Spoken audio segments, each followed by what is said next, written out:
Diduga dilatari sakit hati dituduh maling, seorang pemuda bernama Ari Waskito, warga Jalan Sosial, Komplek MK2, Kecamatan Gandus, Palembang, berlaga ala ninja menyatroni rumah kakak iparnya sendiri bernama Wulandari.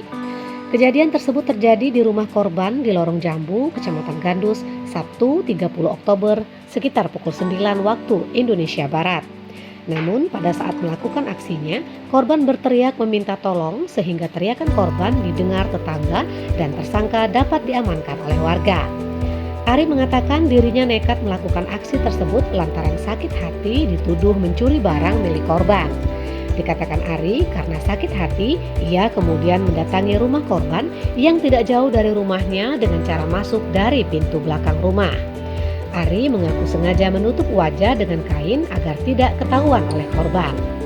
Kapolsek Gandus AKP Kusianto didampingi Kanit Reskrim Ibtu Andrian Novalezi mengatakan aksi yang dilakukan tersangka diketahui oleh warga. Ia mengungkapkan pada saat kejadian rumah korban sedang sepi. Fahmi Ramadan melaporkan dari Mapolsek Gandus Palembang untuk Anda.